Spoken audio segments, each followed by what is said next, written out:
Good morning, everyone. I hope your day is going well. Ever since I talked about Poppy Playtime Chapter 5, I've been thinking a lot about Mascot horror. Specifically, I've been thinking about games that release chapter by chapter. There's a lot I like about these games, but they have a couple problems. And I think that studying and learning from the game Outlast might help with those problems. Now, on the surface, that might sound a little weird. Outlast is a game from 2013 that's primarily known for being very gory and very scary, and for terrifying YouTubers back when none of them could grow facial hair. At first glance, Outlast just doesn't look like the Mascot horror games we've come to recognize today, except for the part where it kind of does. Five Nights at Freddy's is arguably the first Mascot horror game ever, and in that game, you have to manage a rapidly dwindling resource in order to survive the horrors coming after you. And that concept is exactly what Outlast is doing. You play as an investigative reporter named Miles Upshur, and the only thing you have is a camcorder that's constantly running out of batteries as you try and live through the absolute worst night of your life. Despite the different aesthetics, Outlast is trying to evoke fear in a very similar way to Mascot horror, and it has many elements that have become iconic to the genre. Limited resources, a story told by finding notes in the environment, fast-moving chase sequences where you can die if you do the wrong thing, a narrative that's a little more convoluted than it needs to be. I could go on. And I will go on, because that's what I'm hoping to do in this video.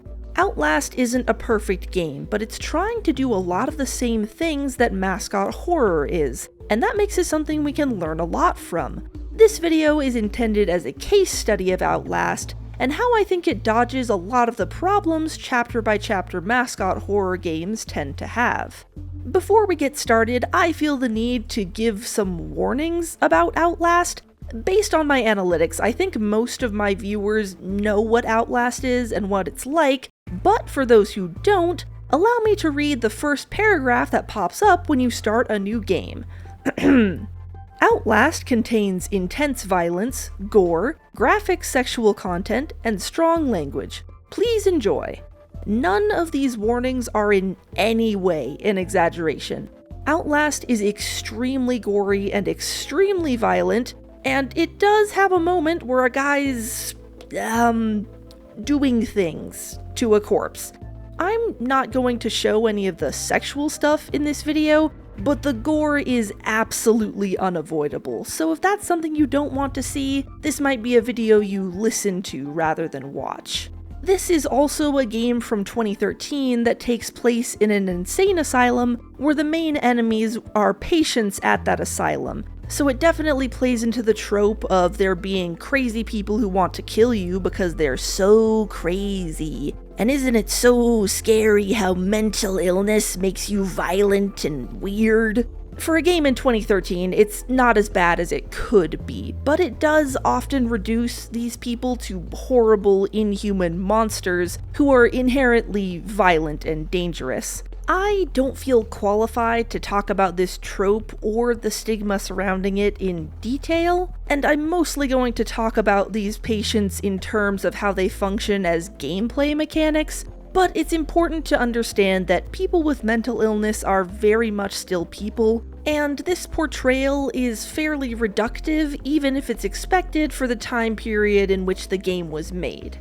I think we can acknowledge that there are some parts of this game that are pretty dated, while still seeing that there are things this game can teach us about design and horror and such. Also, I'm aware that Outlast is probably not the only game that does the things I talk about. I haven't played a lot of the games that people would consider classics of the horror video game genre, but I am aware that the things that Outlast does aren't necessarily unique to only Outlast. But because this is an Outlast-focused video, that's what I'm going to be talking about. If there are other games that you'd like me to explore in the same way, or just in general, please let me know. With all that said, I think we should probably get into it. Grab some water, maybe hold off on getting a snack if you're squeamish, and get comfortable. let's talk about what Mascot Horror can learn from Outlast. Now, when it comes to comparing Outlast to chapter-by-chapter Mascot Horror games, you might think that's a little bit weird, because Outlast is not a game that released chapter-by-chapter. It's a full experience in and of itself, so what could I possibly be comparing? Well, the reason that I started making this video in the first place is because I noticed that the structure of the story and progression in Outlast is very similar to how these Mascot Horror games try to do it. It's normal for gameplay to be segmented in the way that it does in Outlast, but the specific things that happen are pretty familiar to me. You have the moment where you enter this building, which ends with you falling down deeper into things. Different floors represent different levels, which are often represented with different bosses and gameplay styles, and sometimes you kill those bosses in ways that's not technically your fault. The game has you going deeper and deeper into this building to the point where it might seem a little unrealistic, but we'll talk about that more later. There's a big stalking enemy that tries to follow you throughout the whole thing that you must eventually defeat. Yes, I'm implying that Chris Walker is the mascot of Outlast. I don't know why you thought anything different. He's on the poster. The point I'm trying to make is that there are similarities between Outlast and these chapter-by-chapter mascot games that aren't immediately obvious if you're just looking at them on a surface level. Obviously, the ideas in Outlast aren't unique to Outlast only, and Mascot Horror takes inspiration from a lot of different places. But I think it's worth it to look more deeply at Outlast to see if maybe we can learn some things from video games of the past. The aesthetics of these two games are pretty different and probably cater to different audiences, but as long as we're calling them Mascot Horror games, I think we can say that they're both at least trying to be scary. The principles of horror still apply, even if they have very different levels of gore and violence. There's been a lot of criticism recently saying that Mascot Horror just isn't scary anymore, and I think that's mostly true. The focus has gone in other directions, but that doesn't mean that Mascot Horror can't be scary, which is another reason that we can look at games like Outlast for inspiration. And with that said, how does Outlast try to scare its players? There are different ways that a video game can scare its players, and the feeling that Outlast is aiming for is one of panic and uncertainty. You have very limited battery life in this environment, and anything could be lurking in the dark, and all you can really do is try and survive the night as the monsters you can't understand come after you. Sorry, I used the wrong footage there, You're trapped somewhere unfamiliar with no way of knowing what might be coming next. You have very limited resources in this environment, and there's not really anything you can do except hope that the monsters in the dark can't find you. Resource management isn't a mechanic that's really made the jump into chapter-by-chapter Mascot Horror games. It's something that's really only present in the first few FNAF games, which I think is a shame because it's a really useful way of making the player feel like they don't have control over what's happening. It makes you hesitant to use the only tool you have in your defense, if it can even be called true defense. And I think it's something useful that can be explored in a way that it hasn't before. Another way that Outlast makes you feel on edge is its use of the patience, because you don't really know which ones are friendly or not. Early on, you have to go through this office room in order to get a key or something. I don't quite remember what you need to get, but you need to go through here. And it's really nerve-wracking because there's a bunch of guys just here, but they don't really care about your presence. They just sit here watching this staticky TV, and you kind of realize that they don't have a lot going on. So eventually you head back and get jumped by a guy who was completely passive the first time. This is a pretty good jump scare, and it's a way of teaching the player that things aren't always as they seem. There are patients everywhere, on pretty much every level of this place, and you really don't know until they start running at you if they're friendly or not. Many of them just want to be left alone, but others will actively hunt you down. It makes it difficult to feel safe anywhere, because even if something hasn't attacked you yet, that doesn't mean nothing will. And this game is very good at hiding things in the dark. Tell me, is there a guy in this frame?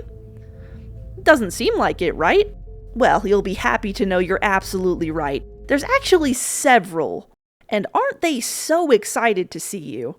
Outlast takes strides to make sure that you never feel comfortable anywhere. There is danger everywhere, and because of how dark it is, you often don't see it until it's right in your face, which makes the ever-draining battery even more nerve-wracking. Something that I feel Mascot Horror struggles with is making you feel like you're not safe. There are chase scenes and certain battles, I guess, but for the most part, the environment itself feels fine. It might be a little bit messy and overturned from neglect, but nothing is really gonna come after you unless it's a boss. That is not true in Outlast. If you're not paying attention, you will get jumped. I don't even know what this guy's planning to do with his arms tied up to his sides, but there is no way I'm sitting still long enough to find out. The game is using every single tool at its disposal to make you feel paranoid, including the idea of contrast, which is something that I feel Mascot Horror games have kind of forgotten about in recent years.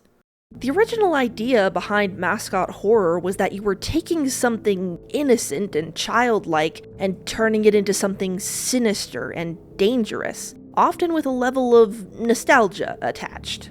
Something from your childhood that was once comforting is now the thing that's hunting you. This juxtaposition is part of what I think popularized the genre, because it's a nice well of horror to dig into. The contrast that Outlast uses isn't present as much in its character design, but rather the design of its environment, particularly in light versus dark.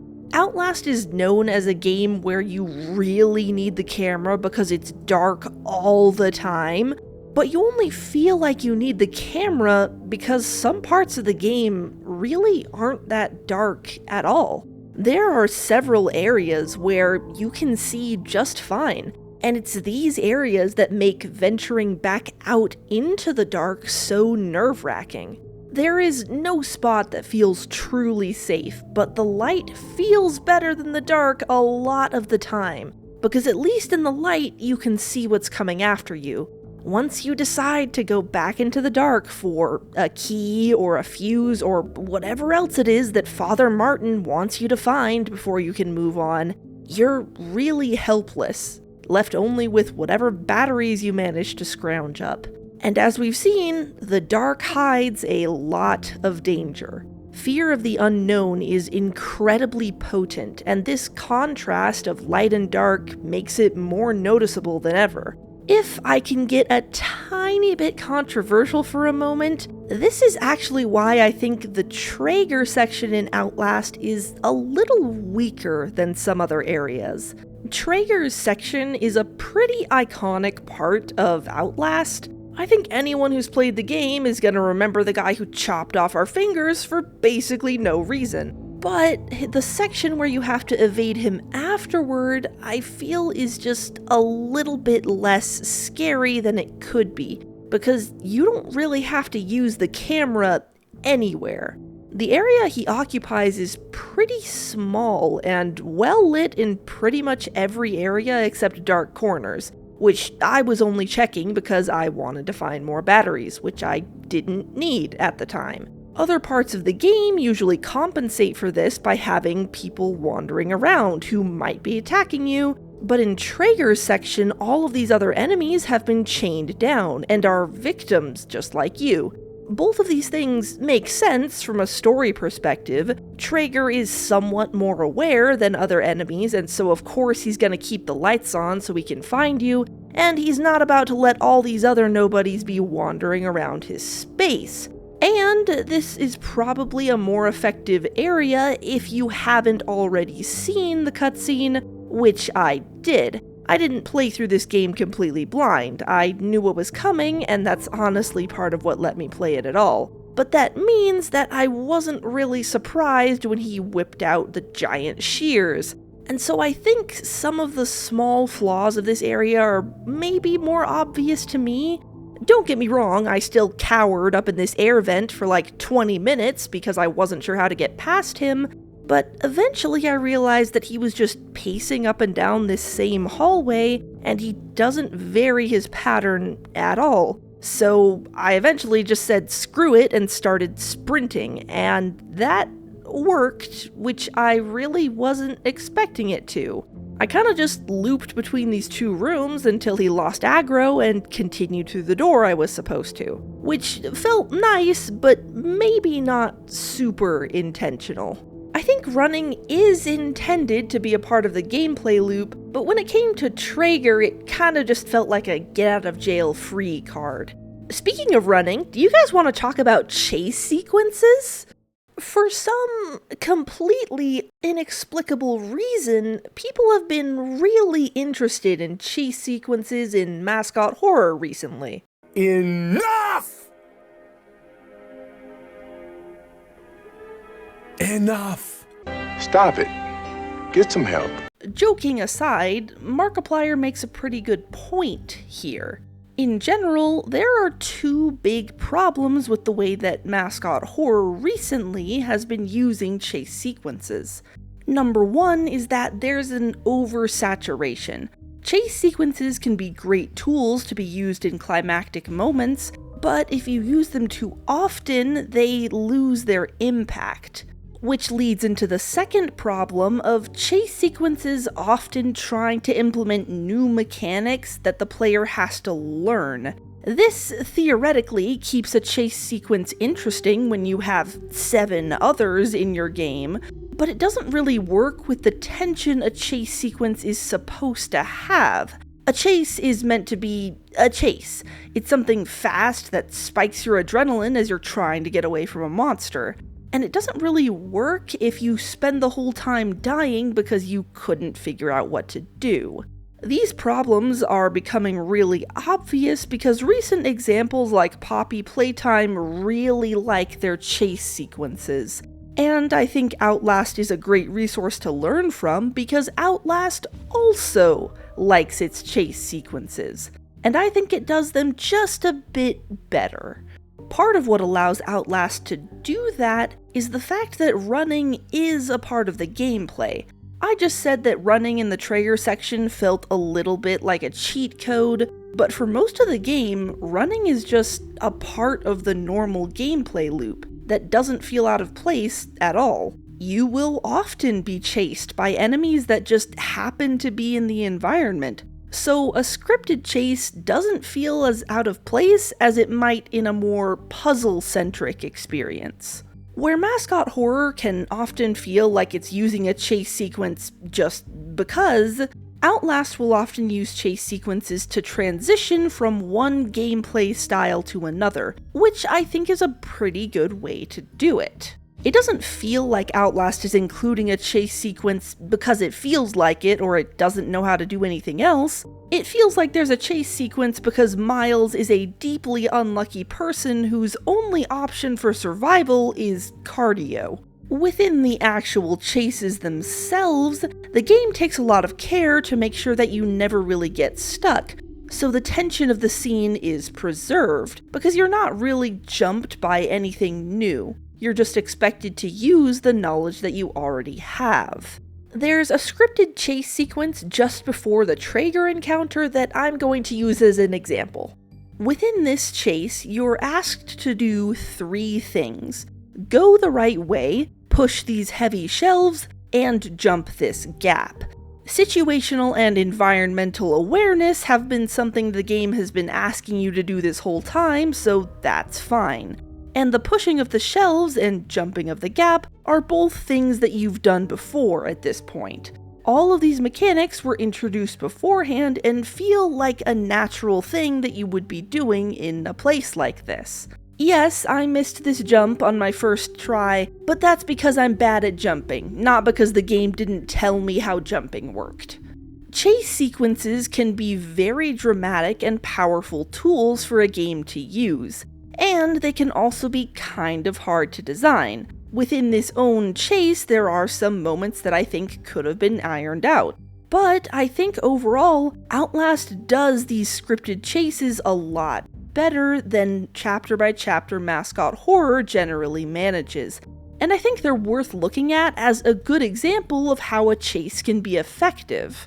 I know I complained about the trager sequence and how it's not quite as effective, but his introduction is fantastic. And a huge part of that is because you only end up in this situation because you were running away from another danger.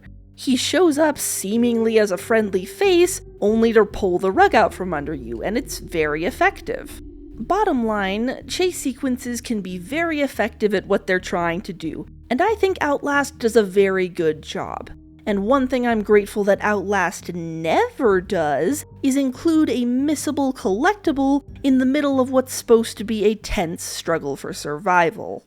I can understand the desire to put a fun Easter egg in your game that most players will miss on the first time around, but this is something that Mascot Horror has started to do that's really becoming a pet peeve of mine. I can understand if it's just a random collectible, but a lot of the time these collectibles are very lore relevant, and I think making them hard to find in this way is kind of counterintuitive. In a chase sequence, you're supposed to be feeling really scared and tense and wanting to get away from whatever's chasing you. But while I was playing Outlast, I found myself looking for collectibles while I was running, which is not something I think games should train you to do, especially when it's a chase sequence, which is supposed to be scary. One of the big criticisms that I've had of Mascot horror stories in the past is that they can be kind of shallow and hard to follow. And making the collectibles that tell the story harder to find is not something I think we need, personally. Or at the very least, I think Outlast not doing it serves that game's story much better. Outlast is by no means perfect when it comes to presentation of story, but overall I think the information you gain from picking up these documents is much better presented than in a chapter-by-chapter Mascot horror game. Something that I think Outlast does better than a lot of Mascot horror games is that its story is presented not just in lore documents, but in the gameplay as well. I know that sounds kind of contrarian because I was just saying that the documents do it better, but what I'm trying to get at is that these documents act as extra context for the story that every player sees, not as a replacement that you have to constantly hunt for because you don't know why you're here or why you should care. Documents give you extra detail about what's happening, but you still have a general idea of what your character wants and why they're interacting with things. It's not a secret that the game is forcing you to go and find. For the most part, you can understand what's happening and how the story is progressing without ever picking up any of these documents. It's not perfect, which we'll get to in a second, but I do want to appreciate it for what it is. Something Outlast does with its documents that I think is very clever is the fact that it's not just documents that you can find. There are actually 2 separate note types that you can find in different ways. Along with picking up documents in the environment, there are other ways to get information. Miles has a camera, and if you film certain things, he will make a little note to himself, and these are excellent for characterizing him, which is another thing that chapter-by-chapter Mascot horror stories generally struggle with. These games often have silent protagonists, or protagonists that have a few one-liners but don't really talk about their personal motivations or desires in life. You get a general sense of what they're all about, but it's pretty bare bones most of the time if you get anything at all. Miles is a direct contrast to that because his own personal notes characterize him so well. We learn so much about him just based on how he reacts to things, and I think that is genuinely a very, very smart thing to do. Miles has very little actual spoken dialogue within the game. Most of what you hear from him is panicked breathing, pain sounds, and occasional swearing. There's not really much to go on. But these notes allow us to know him in a way that we wouldn't be able to otherwise. We know that he's sarcastic and crass and maybe not taking this as seriously as he should, but we can also tell, compared to his actual reactions to things, that this is a smokescreen. It's his way of coping with what is quite possibly the worst night of his life. He's using humor to cover up how scared he is, and being a very good investigative reporter at the same time.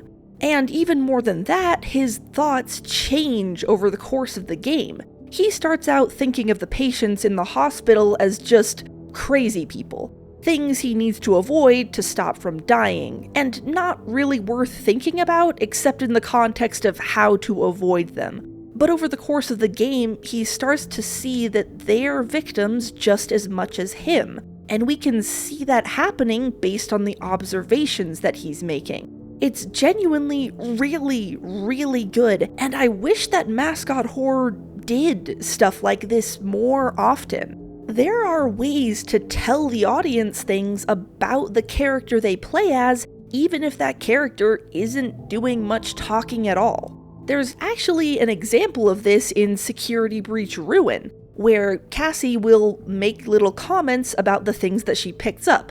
Not out loud, but in the item descriptions that you can find in your inventory. And if I'm not mistaken, this is actually one of the reasons that we know that Cassie's dad is the Bonnie guy. It's a useful tool that I think more games should take advantage of. Obviously, the way that Outlast does it won't translate completely seamlessly to other games. Most games aren't asking you to be a one-man crew for the most gory found footage film of all time. But you can integrate something like this into pretty much any game with an inventory system, which Mascot Horror games tend to be a pretty big fan of. Collectibles are a huge staple of the genre, and having your characters have specific thoughts about those collectibles is honestly really cool, and I think it's an excellent way to characterize them, especially when you don't have a lot of other ways of doing so.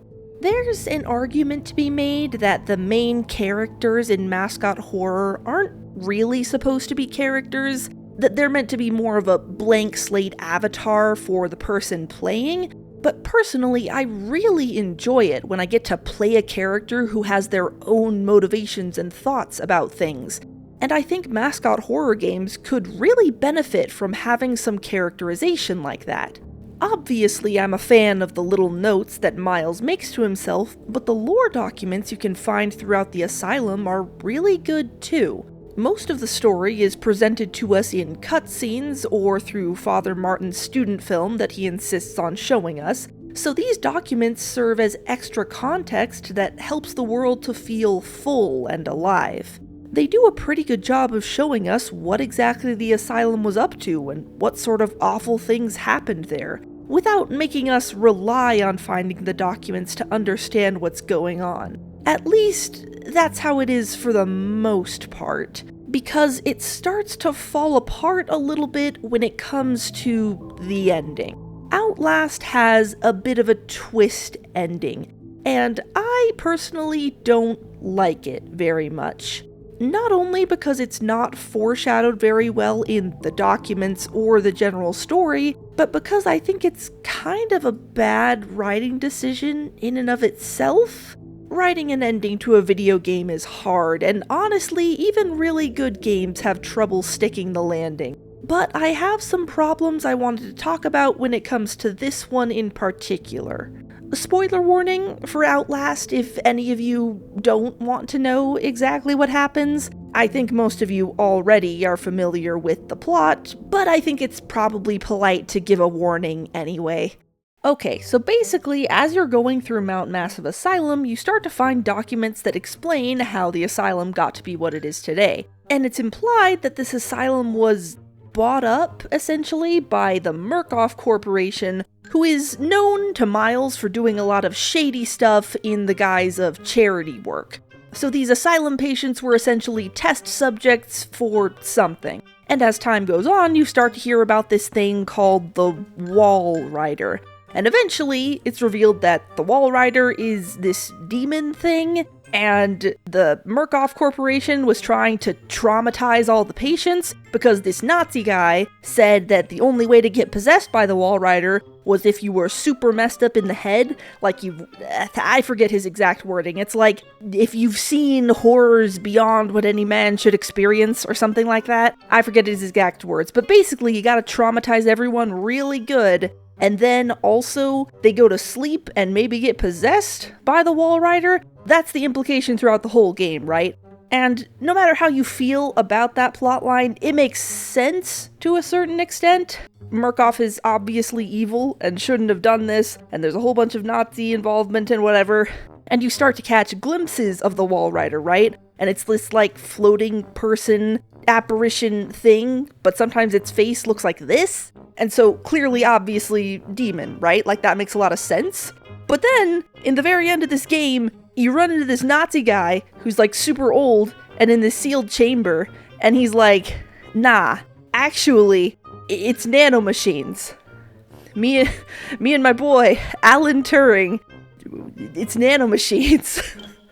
And, I don't know, I just think that's a little bit of a twist that didn't need to be there. Like, okay, throughout the game, you've found some entries that refer to this boy, Billy, who's kind of implied to have a special connection with the Wall Rider. But with this ending, it kinda seems like instead, Billy's body was the only one compatible with the nanomachines, and that's why he's the big evil guy? But I think mentally, he's like 12 or something? This feels like it was a twist for the sake of being a twist, and I don't think it makes a lot of sense. Because even trying to explain it to you, I don't know how to justify it. It just feels, I can't emphasize enough how much it feels like this comes out of nowhere. And this Nazi dude is just like telling you all this, dumping all this on you, and then he's like, oh, you gotta go defeat the Wall Rider, and then you just like leave. Like you just have to turn around and walk out, and it's just kind of awkward. I'm not saying a twist like this couldn't have worked. There's a lot of interesting dynamics in the idea that the evil thing everyone thinks is a demon was actually a group of nanomachines created as a weapon by big government. Like, that could be somewhat interesting, right? But it just feels really underdeveloped and tacked on, which, again, makes it really confusing and out of nowhere for anyone playing. The game really makes you think that this is a demon for a long time. There's a tiny bit of foreshadowing, maybe, for it not actually being a demon, but for the most part, it is just implied to be a demon. And it's okay for it to be a demon. Like, that can be all that it is. And by adding this second last-minute rug pull, it just kind of throws everything into question. If you couldn't tell, I think the story would have been better without this final twist. You honestly probably wouldn't even have to change that much. They could still have been doing all these unethical experiments, just this time it was in pursuit of figuring out this mysterious force they didn't understand. Classic scientists think they're more powerful than the supernatural sort of thing. Especially with the inclusion of Father Martin and his religious symbolism, you have a lot of theming in the game surrounding this, and supporting it. And when you turn around and say that, nah, it was all nanomachines, I personally think it's a little bit weak. or at the very least it needed some more development that it didn't really get within the production of the game. The Walrider itself is a pretty ambiguous entity throughout most of the game, but at the very least you can kind of understand that as a demon, it probably has generic evil goals. Like, the scientists would probably define it as an extra-dimensional being that feeds on cortisol, but, you know, it's a demon. It does demon things because demon. That's easy enough to understand. But why would a cloud of nanomachines want anything? Is it Billy that wants to kill everybody? That doesn't make a ton of sense to me. The Nazi guy says Billy sees him as a father, which, I don't know, I think that's kind of weird. Again, if they'd spent more time developing this, then maybe it could have been interesting, but I don't know, it just feels kind of strange that this one Nazi is the one guy the Walrider doesn't kill. If the Walrider had just been a demon, as most of the game implied, it would have helped connect better to Father Martin's religious theming, it would have given the Walrider simple but understandable motivations, and it would have made it being more visible on cameras make sense, since supernatural things appearing on cameras is a well-established trope in the horror genre. I'm sure Red Barrels had their own reasons for having this twist in the game, but at least to me, I think the story would have been a lot cleaner if this last final switcheroo didn't happen. I also think that the Walrider should have broken into this pressurized cell and killed this Nazi guy. One, because it would have made it a lot less awkward to transition into the final sequence, and also because he's a Nazi, but that's a separate thing. And you know what? Since we're here, we might as well talk about the final sequence, and how the building in general is laid out.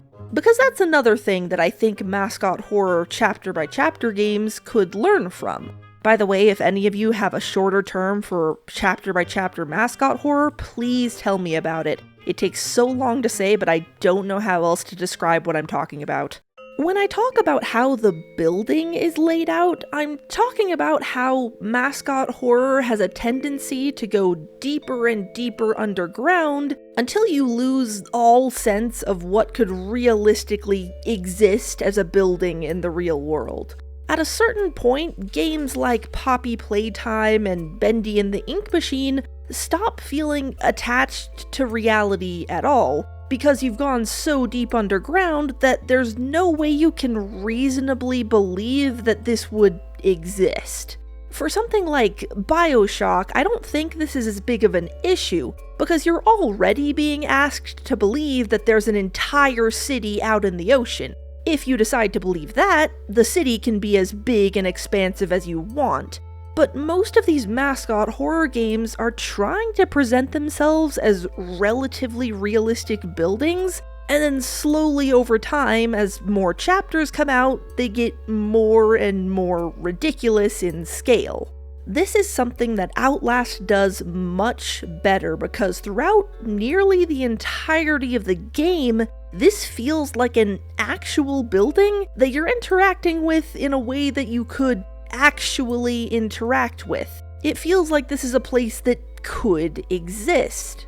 And it helps your engagement because you're not thinking about how on earth this place is still standing when there's apparently several stories of empty space underneath it at all times. Like with the trager section, a lot of these enemy areas are actually pretty small, and I actually think that serves the game really well. Not only does it mean that it's hard to get confused about where you're supposed to go and what you're supposed to be doing, but it helps this building feel much more realistic. This isn't an expansive, endless industrial complex, it's an insane asylum that basically functions as a hospital. It's not gonna be crazy huge, it's just gonna do what it needs to do. And the game uses every bit of that space to its advantage. As I just mentioned, I think the nanomachines twist is a bit weird and not suited well for the story, but the game is very good at establishing that there's some sort of weird experimentation stuff going on, so an underground secret lab doesn't feel quite so out of place. even if it does stretch realism just a little bit. Outlast never ventures outside of the areas it directly shows you. Other than the lab at the end, every place that you go is somewhere that you could have quote-unquote seen in the first shot where Miles looks at the asylum. It establishes that there are multiple floors that we'll be traveling between, and the game makes a point of putting you back in the starting area several times. And because of this, escape actually feels like an option. With something like Bendy, after a while, you kind of forget that you were ever trying to leave. Because how on earth could you reasonably expect Henry to actually escape this labyrinth of ink and nightmares? With Outlast, there are several points where the exit is teased. There are ways to get out. It's just that obstacles keep cropping up that prevent Miles from actually leaving. There's never a point where it feels unreasonable that Miles thinks he can get away, because the exit is just around the corner if he can manage to do this right. Things get worse and worse as time goes on, but instead of making it feel like escape is impossible, it just makes you more desperate to try and find that escape. And it's only once you enter the lab that Miles starts to believe that he's not getting out of this. The lab does feel kind of like a random area, but I think it works better than a lot of other games that do something like this. First of all, it's been foreshadowed that they were doing really sketchy experiments here, and the lab only exists as one level that, spoiler alert, you eventually die in, so it doesn't last long enough to wear out its welcome. And once again, Outlast uses the principle of contrast to make the lab unsettling in a way that's different than every other area in the game. The rest of the building feels dingy and gross and covered in filth. It hasn't really been that long since this place has shut down, but it's clear that the people living here haven't been treating it very well. Doors are broken, parts are flooded, there's a fire here that makes this whole area unstable. If you're not careful, you'll just fall through holes in the floor. This place feels dingy and nasty, like there's constant disease everywhere, clearly intentionally. By contrast, the lab is sterile and white and very creepily empty. Everywhere you go in the asylum above, there's someone around. Even if they're just a random patient sitting in a corner crying, there is someone there. The fact that there's no one else down here is noteworthy and really weird. It feels eerie in a way that no other area does. The violence and gore stand out so much more against this stark white of the hallways. It was gruesome upstairs, but here it feels so much more out of place. This doesn't belong here, and neither do you.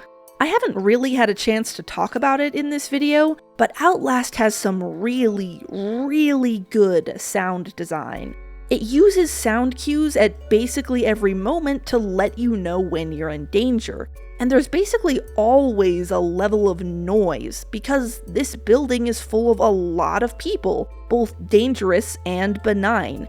Even the building itself makes noise, with creaking and the howling of wind and pounding rain outside. The asylum does not ever feel empty, and that's what makes you so paranoid. But now you're paranoid because all of that noise is suddenly gone. When I was first down here, I kept getting startled because I was hearing footsteps, but no one was there.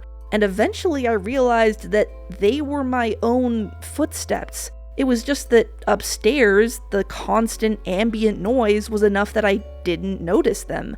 But now that you're down here, they're the only thing keeping you company. It's very unsettling in a way that I don't think is captured in many other games I've played. And it means that when the wall rider finally appears, it's really effective. Again, I wasn't playing this blind, so I knew this was going to happen, but I can clearly see the design intention of this area, and I really appreciate it. In an earlier section, I talked about chase sequences and how they can be used. Something I didn't mention until now is that this ending is basically a bunch of chases, one after the other. This has the capacity to get really boring and repetitive if you fail these chases a bunch of times, but I actually think it works decently well for what the game is trying to do. Even though I feel like it's a little too easy to exploit at times, running away from enemies is very much a part of what the game wants you to do. It's just that now, the only thing you can do is run. The Wall Rider is an entity that can pass through walls and basically always knows where you are, so your only choice is to try and outrun it. The game is taking away another one of your tools in its final moments. And these chases, I think, are designed well enough that you probably aren't failing that much. Except for jumping this gap, I once again failed that. But again, that could just be me. I also find this ending area interesting because, as I mentioned at the start of this section, this is the first moment where it feels like Miles gives up. Up until now, he's been very determined to try and escape. Even after going through all sorts of terrible things and getting his fingers chopped off, he still has the idea that he'll get out of this. He'll get out of here and report his findings and finally be able to do something about all this. But as soon as he sees this underground lab, his thought process changes from escaping to telling whoever finds his corpse what to do with the footage he's captured. It's very interesting to me, because it feels like a very reporter response. Up until now, the only thing that Murkoff could technically charge him with would be trespassing, and technically destruction of property if they want to get really defensive about him slamming doors all the time. But now, he's seen too much. Whatever is going on that he's been hearing about, he at least heard about it secondhand. Now that he's actually seeing it, there's no way they'd let him get out alive. Maybe I'm reading too much into this, and it's just a case of him realizing that he's way too deep underground to actually get away, but I still think that his reaction to seeing this is very interesting, and it shows the player that things have changed, and you should probably prepare for this to not have a happy ending. At this point, we've talked a lot about how Outlast is similar to chapter-by-chapter Mascot horror games, and how we can use those similarities to learn from it. But there's one difference between these two genres that I haven't touched on, and have kind of been tiptoeing around this whole time.